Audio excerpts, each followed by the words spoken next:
Hello backpackers, this is Juan from On Backpacks and I'm here to talk to you about my winter loadout. We're going to go through my winter loadout one section at a time, one topic at a time, starting with like some worn clothing, pack clothing, and so on and so forth. And then the last thing I'm going to do is actually weigh my entire pack, my entire winter loadout to find out exactly how many pounds I'm going to be carrying as my base weight during the winter.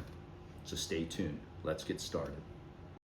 Okay, let's dive into the worn clothing that I've got in a pile here, and I'll sort through the pile a little bit. I'm going to start at my feet and work my way up to my head. So here we go. This is what I'm going to wear in the winter time. Now, first I need to qualify this. Winter time, I'm meaning winter time in Pennsylvania, in the Northeast. I mean, it could be in the single digits some trips. It could be in the 20s, could be in the 30s, sometimes even in the 40s in the winter time. But this is pretty much the gear that I'm going to be taking with me because in the mountains, in the wintertime, it typically does get into the 20s at night and sometimes a little bit lower than that. And so that's kind of the temperature range that I'm going to be dealing with and prepared with in terms of my clothing and my overall gear loadout. So let's go ahead and start with the feet. Darn Tough socks. I always wear Darn Tough socks. There's a couple other brands I really like, but this is kind of the core of what I wear on my feet. Another thing that I might wear on my feet in the wintertime if it gets really wet, if I want to wear my trail runners, which typically I do even in the winter, unless there's a ton of snow, then I'll switch off the boots. But if I'm going to wear my trail runners, I actually use these sealskin socks. I found them to be very useful. They keep my feet nice and dry and still allow me to wear my trail runners when the conditions, are good enough to wear trail runners. And so a lot of times I'll be wearing these, keep my feet nice and dry. I actually put the socks on and then I wear these over top of the socks. Now pants, in the summer, spring and fall, I hike in shorts. I always hike in shorts, but in the winter time is the time that I actually break down and hike in pants. Because I only hike in pants for a very short period of time, very kind of specified time in the winter, I kind of keep it cheap, and that's perfectly fine. These pants have lasted me like 3 years, something like that, and they are Wrangler long pants, outdoor pants. They're stretch fit. They are basically kind of a hiking pair of pants, and they're Wranglers, and I literally got them from Walmart, and I think I paid under $20 for them. I know I paid under $20 for them. So it's been great, still working just fine. No problems with that. If it is really cold, I can wear some thermals underneath it, and I'm all set in the winter time. But this is pretty thick material, so it works good. A shirt, in terms of like the base layer or my shirt, this is a merino wool hoodie. I'll wear this while I'm hiking. It's made by Outdoor Vitals. It's really nice, sturdy merino wool hoodie, and so I wear that. Keeps me nice and warm in the wintertime. I could also sleep in that as well. Then on top is an active layer, hiking in very cold weather, talking about in the 30s or in the 20s. There's a new piece of gear that I just picked up. I have not used it, and I'm kind of looking things up here on the Outdoor Vitals website, but this is a Pursuit Hybrid Fleece, and it's really interesting piece of gear. It's an active winter hiking piece of gear. It's made for active movement in the wintertime and under really cold conditions. So it's got a hood, it's got a really fleece kind of lining inside of it, fuzzy fleece lining to trap air. It's got different panels on it. In terms of, panels sometimes to keep you warm, like around the shoulders and then the chest and the core. It's got a sheet of insulation underneath a solid shell here, but you can see near the stomach, it's got more of a breathable material here, and in the armpits, a breathable material down the side to release heat while you're moving. Same thing under the arms. It doesn't have that solid shell like on the upper part, and it's got this kind of breathable material underneath the arms as well. So it's very well designed. It's got different mapping basically. It's like body mapping or heat mapping to try to release heat in the areas where you need to release heat when you're moving, even in the wintertime, yet trap heat around the core of your body where you want to hold in some heat. It's also got a really low zipper on it. It's like about a halfway down zipper, 50% zipper, and so you can really adjust that while you're moving as well. One of the things I struggle with in the wintertime is, everything I've tried, like puffies and different hoodies of different types, they're made for backpacking. just have not really worked extremely well for me. And so I'm gonna give this a shot. It's a really lightweight piece of gear. I could see me using this as a mid layer too. You can see I have this outer layer and then use it as a mid layer in a camp where I can put my puffy over top of this, these two pieces here, and I'd be super warm in the evenings getting ready to, you know, when I'm set up camp and so forth. The other things I add into my gear as needed when I'm wearing it is a buff. And so got my red, white, and blue buff there. And then obviously a hat. I've got a fleece hat here that I like a lot. And it's by, I think, Arc'teryx or something like that. And then I've got a fleece gaiter as well. So I've got the buff and the gaiter. And then some very, very light liner gloves. And I don't really have problems with my hands being cold. And typically with this extra gear, like the hat and the fleece, I'm gonna keep that in this Ziploc bag and keep it near the top of the inside of my pack. And so if I need them while I'm hiking, I can grab them out, or I can use it as soon as I get to camp. I grab this stuff, put it on once I cool down a little bit from hiking, and I can kind of resituate my body temperature and so forth. So that's my worn clothing. As far as shoes, typically I'm gonna wear my trail runners, and I wear Hoka Speed Goats. You know, again, I explained the socks and so forth.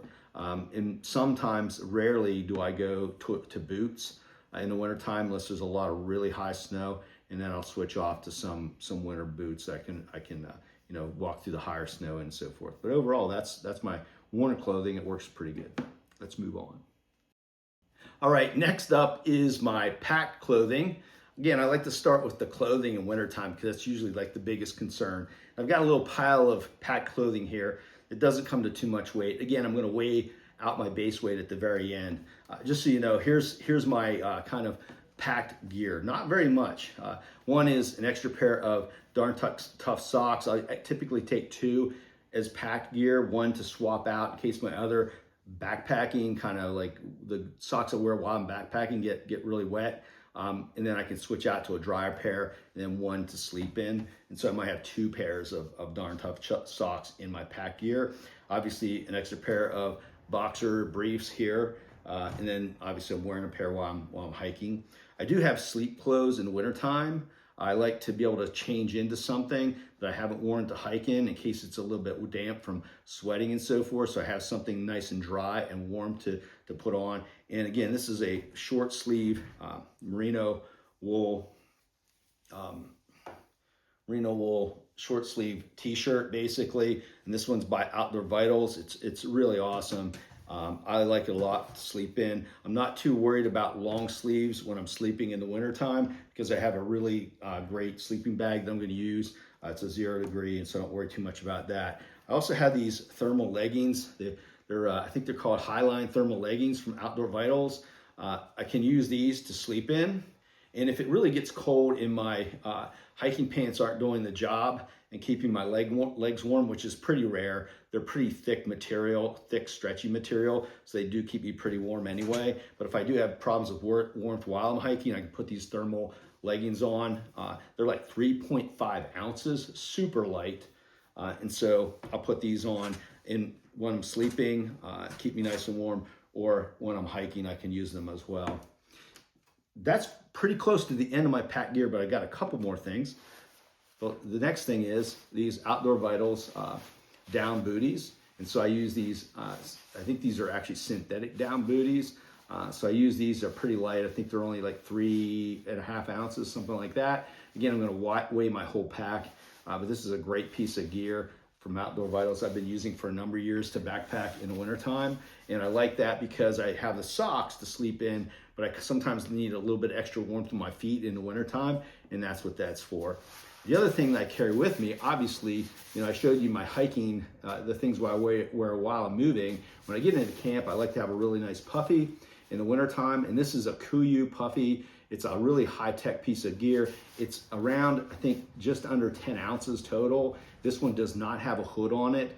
I actually have a Mountain Pursuit, another hoodie, another puffy that I just ordered from Outdoor Vitals I'll probably use, and maybe I'll talk a little bit about that in another video. but Vantage Alpine down jacket with a hood on it. This one does not have a hood. This is a Kuiu. I've used this for years in the wintertime. It's extremely warm. It's extremely light. It's a really high-end, high-tech high-tech puffy. And so it's all kind of packed up now, but you can see it packs down really super small. So I'll pack that. The last thing that I'll pack in with me is going to be these camp shoes. Camp shoes in the wintertime for me, not a huge issue. Sometimes I do wear them though, depending on the weather and so forth. And I might pair these up with, say, the sealskin waterproof socks, because obviously if it's wet, damp outside, there's a little bit of snow on the ground, you know, I'm not going to walk around on these with just my socks or even with my bare feet. So I might put on my waterproof socks, put them on underneath this, and I'm all set to go and have these camp shoes. Wintertime, again, camp shoes, I can give or take them. I can take these along though, because these are less than 2 ounces. It's like 1.7 ounces for both of them combined. And so I feel like it's not a big weight hit in the wintertime, to have a little bit more comfort, to get my feet out of my backpacking, shoes, out of my trail runners or out of my boots if I'm wearing boots that day. And so that's the last of my really packed gear. So there you go. That's my packed gear. I think next we're going to move on to the pack itself. See what I put all this stuff into. Let's take a look.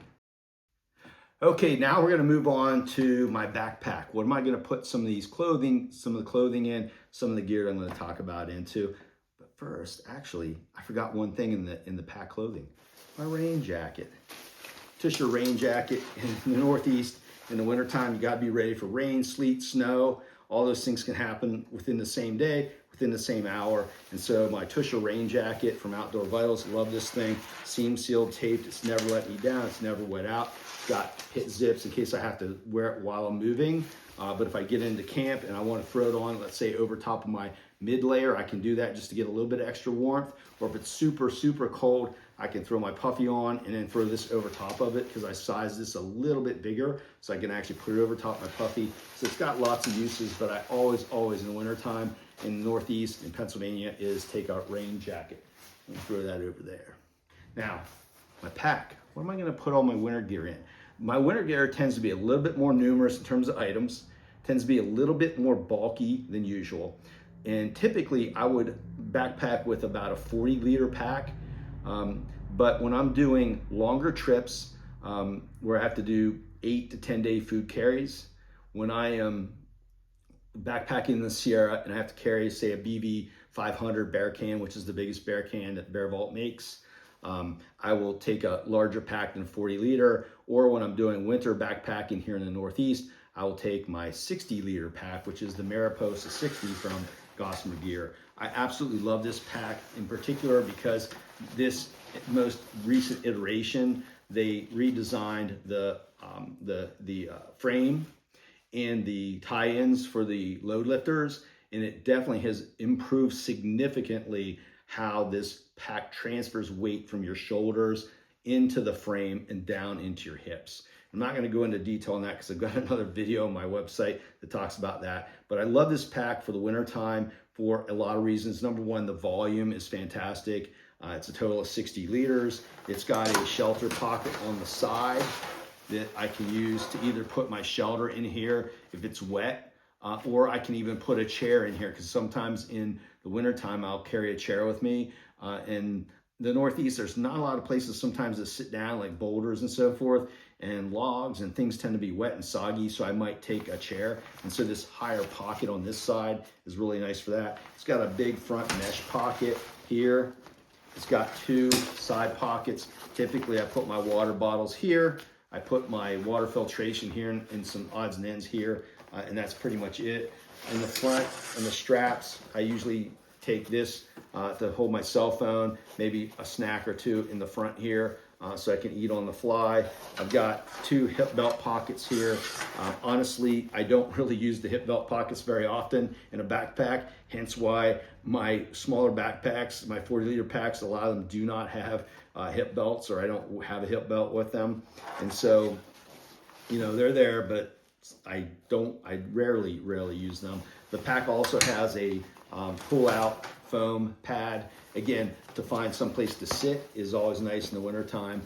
in the Northeast because it does get soggy, snowy, and so forth. So having this pad helps a lot. I can even pull it out and set stuff on it when I'm cooking and so forth, just to keep gear in one place, and so that's really helpful. So the Mariposa gives me the volume I need and the carrying capacity that I need for wintertime backpacking. Again, we're gonna check on my base weight, which I don't think is really high, to be honest with you, but this is a good pack for wintertime backpacking because of the volume of gear that I take with me. So that's my backpack.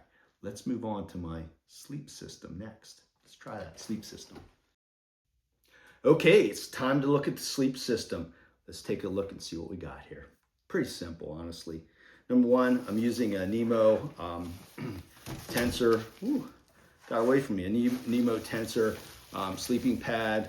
I typically like this in the wintertime. I think it's got like about a 5.6 R value, so it's over 5 for sure, and it's 25 inches wide. I use a smaller sleeping pad in the summer, spring, and fall, but in wintertime I like a little bit more coverage to keep me off the ground, give me a little bit more room to move around in the wintertime, because I spend more time inside the tent than typical in the wintertime, because you get in and it might be dark sooner, and so you might spend a little bit more time in your tent. So this Nemo Tensor is what I use. It's the four season version. And like I said, it's like over 5 R value. I've used it in a number of places, used it on the Uinta High Line. I've used it in the winter here in Pennsylvania. And so I have a lot of confidence in this particular, sleeping pad. So that's one of the things in my gear. It's 18 ounces, so it's a little bit heavier than what I typically carry. My other sleeping pad is around 12 ounces in my normal kit. But again, we're talking winter, a little bit more R value and so forth, so it's perfect. The other thing I use in the wintertime is this really kind of Sea to Summit plush pillow. I like this one in particular. It's like, it's kind of a, I don't know, it's a bigger, larger version. It's Aerius Premium Large. I like it because it's got a really fuzzy outside, coating on it. And so it's nice and warm against my face, and it's pretty comfortable in the wintertime. Again, I like to sleep comfortable because it's cold enough out there. I don't need other things like bother me when I'm out in the backcountry. As far as a sleeping bag goes, this is where I change things up. Typically, I'm using either a 30-degree quilt in the summertime, or I'm using a 20-degree quilt if I'm going to high elevation places where it might get colder all of a sudden, even if it is summer. And so I kind of go between those two quilts. But in the wintertime, I use this particular sleeping bag from Outdoor Vitals, and it's a 0-degree bag, and it's a Summit. It's a Summit sleeping bag that they make. It's a down sleeping bag. It's a mummy design. It's got a neck. It's got actually baffles around the neck, so you can actually put baffles close to your neck and seal off any gaps that might come in. It's got a really nice, hood that has a lot of insulation in it, and it has a top zipper, which is a little bit unusual. Instead of zipping on the side, it actually zips on the top of the bag, and it's right down the center on the top, as you can see here. And so you can zip it right up in the center right here. It does have baffles underneath the zipper. It's got 2 baffles that join together to keep heat from escaping through the baffles. It's also got a really nice foot box, a pretty spacious foot box. So I like that a lot, and it's been pretty good. I haven't really tested it a lot, but it's coming up in about a week or 2. I'll be testing that. Ooh, what happened? I lost something. There we go. The last piece here is how do I keep this stuff dry in my pack, my sleep system, and my clothes and so forth. And so this is a pack liner. This one is a bit overkill. This one's by Six Moon Designs. It's a 50-liter, and I got to be honest with you, I hardly even need a 20-liter pack liner. In the wintertime, though, I don't like to use a Nylofoam bag because I've had them puncture and so forth, and I just feel a little bit better about using something like this. It's a little bit more durable because I can pull it out of my backpack and throw it on the ground. And I don't feel like it's going to get poked with sticks and so forth. If I want to just throw all my gear, pull it out, throw all my stuff that needs to stay dry on the ground while I'm setting my tent or whatever it might be, or even while it's in my tent. So I use this. I actually am going to be, I did order another bag liner that's 20 liter instead. and I think that'll suit my needs better. The one I've ordered is by ZenBivy, and it actually has a escape valve in it where you can push out the air. And that's another thing I find with this. It's hard to push out all the air in my 0-degree bag and all the other things I have in there and really compact my gear down. And I really want to get that gear compacted in the wintertime because I have more gear, more bulk, and I just need a little bit more room. And so I think the ZenBivy with the escape valve in there where you can actually seal the thing, seal the dry bag, close it up, and then push air out through this one-way valve. I've actually used one-way valve dry bags in kayaking because I was a kayak instructor for about 10 or 15 years. And so those one-way escape valves to push out air came kind of into being or were kind of invented during the time I was an instructor, and they were just massively beneficial because, again, in a kayak, when you have things you want to put inside your, say, your whitewater boat, and you need a little bit of gear, you're going to camp out of it or something like that, you need to be able to compress that gear down as small as possible. So I'm looking forward to seeing that ZenBivy bag liner, or no, not bag liner, pack liner in the one-way valve operation. I'm looking forward to that. So that is my pack. Let's move on to some other gear. It'll be a surprise. I don't know what's going to come next. We'll see. Okay, next up, shelter, right? We did the pack, we did the sleep system. Now the rest of the big three, the shelter. This is the XMid Pro by Durston. Most people have seen what that looks like. It's a great lightweight option. It's not necessarily a winter tent, but I feel confident enough in it because I've used it enough that I feel like it would work in the winter. It's not a winter tent, like I said, but it will work. This particular setup that I have the ground sheet by Durston with this that fits the tent perfectly. I've got the tent itself. It's a Dyneema tent, trekking pole tent, and then I have the stakes in here. And I weighed this whole thing together, and this whole setup is 22 ounces. So stakes, ground sheet, Dyneema tent, this bag, 22 ounces all in. I think that's excellent for a shelter. And again, I have a lot of confidence in this, so I'll be using this in the winter. Yeah. Okay, last up, I've got a pile of gear right here. This is kind of the rest of the gear that I'm going to be using when I'm out there in the backcountry, so to speak. And then my winter trips, though, I will say this, are not the typical 1 week or 2 week trips I take during the summer, spring, or fall.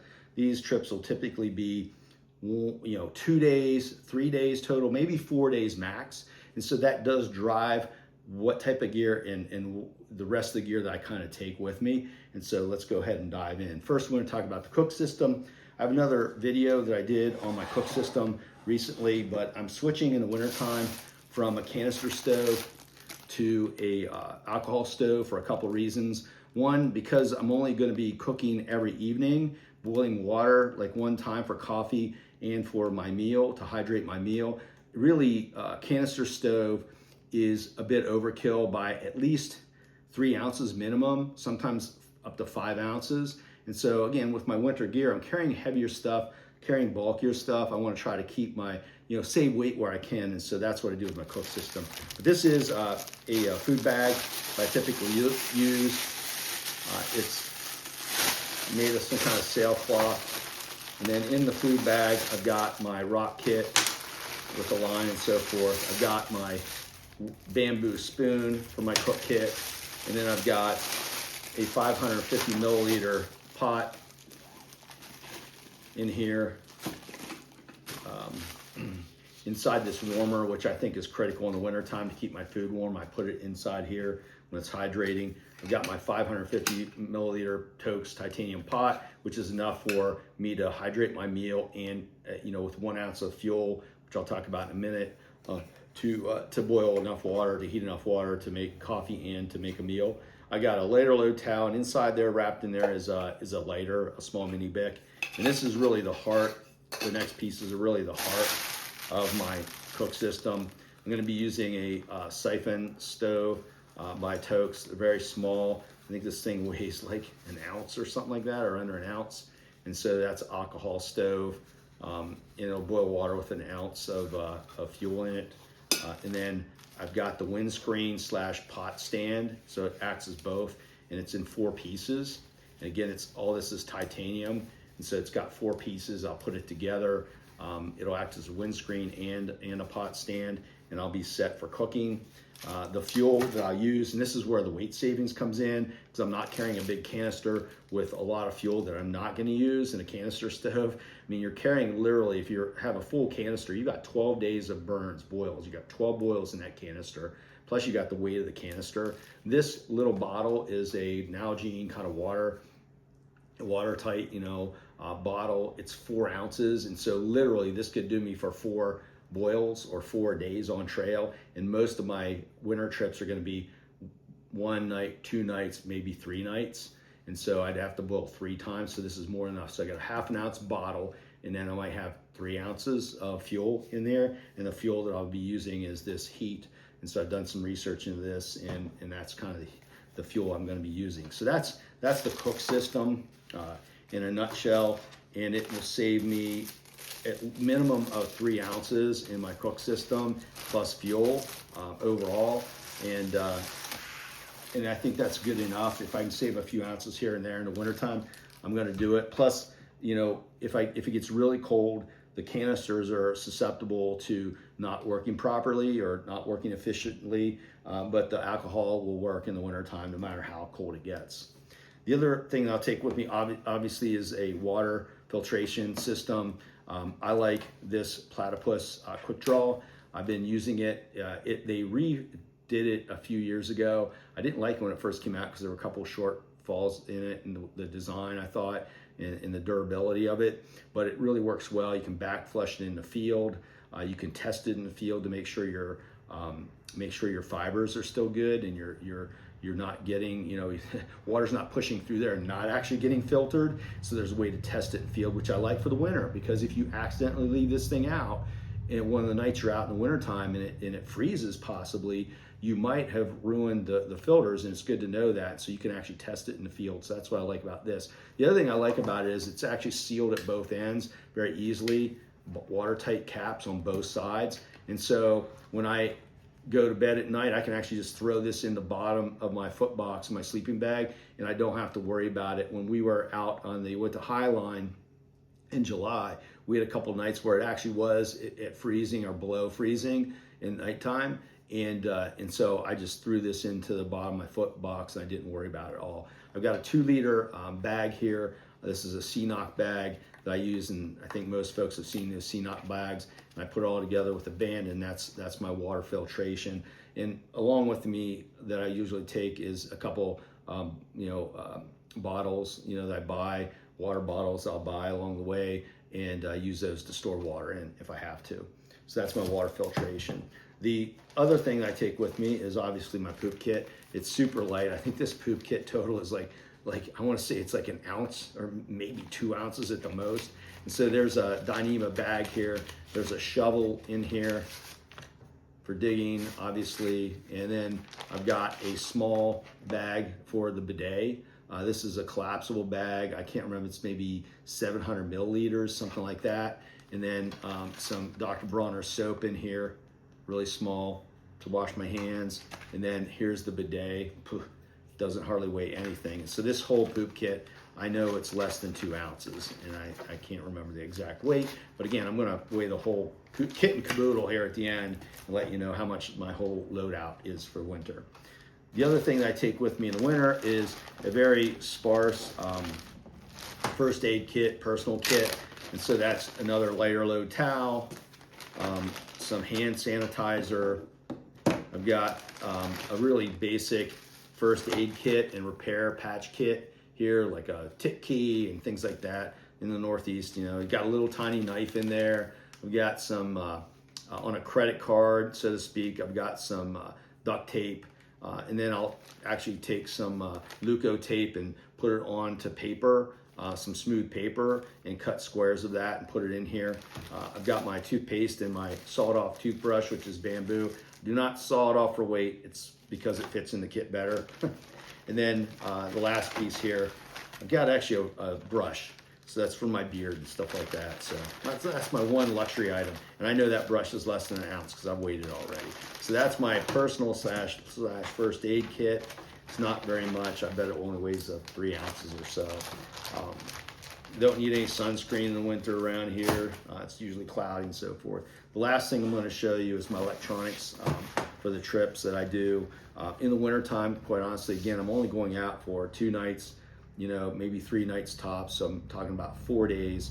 So I don't feel the need to take a battery power with me. I feel like my phone will run just fine for those days. Maybe if I'm going to film a bunch or something like that, maybe I'll take a battery with me, but that's probably not going to happen in a 2 or 3 day trip because I feel like my phone will last the whole time.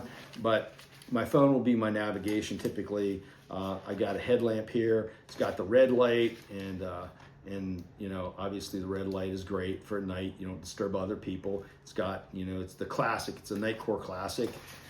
Don't like the new ones. I've got a inReach for communication, and I could theoretically use this for navigation on my phone, connecting it to my phone, but I mostly use it for communication, SOS. So I'll put that in there, and I typically hang that from my pack.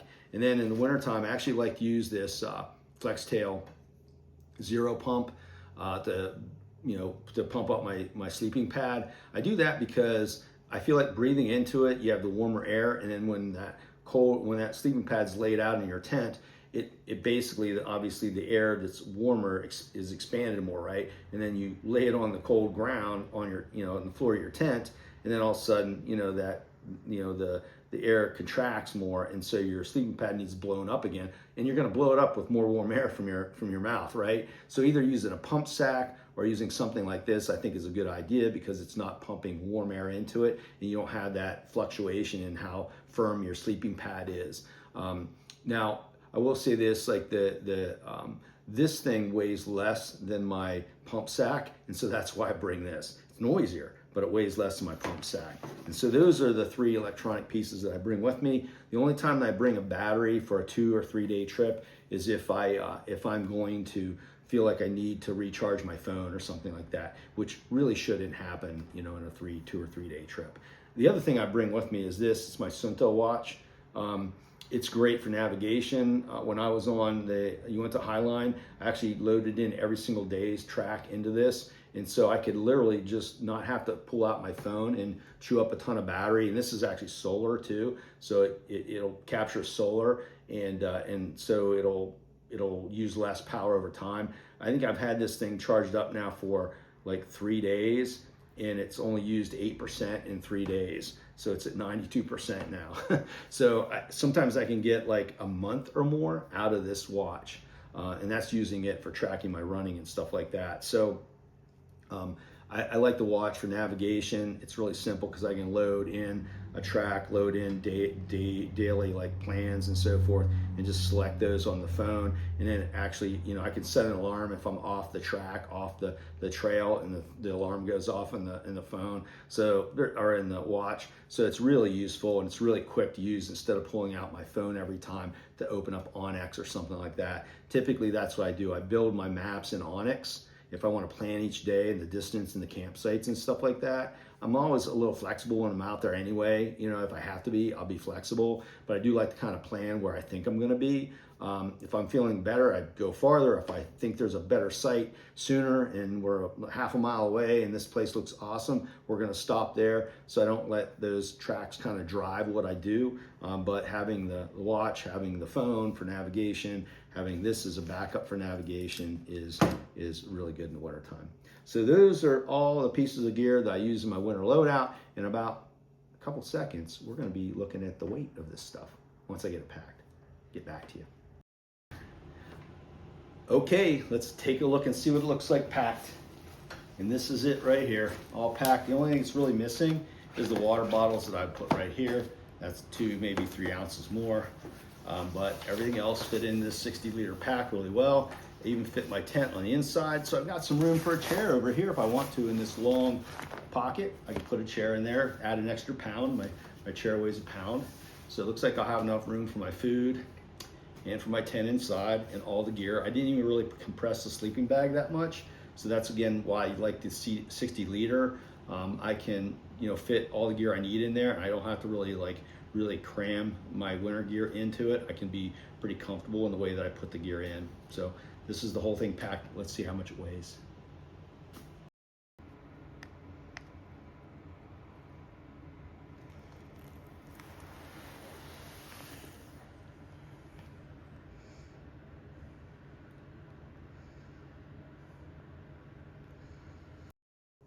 Well, there you have it, backpackers. 12.3 pounds, just over 12 pounds.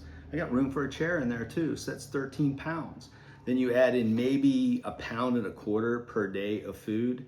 And so really, I'm probably not going to even eclipse 20 pounds maybe, 25 at the very most, which is really comfortable in that particular pack because it does have a max pack weight, I think of 35 pounds, something like that. So again, wow, that surprised me, 12.3. I have to think on that. Well, backpackers, until next time, get out there, do some backpacking, do some hiking, stop watching YouTube videos, unless they're mine, then watch them all from start to finish.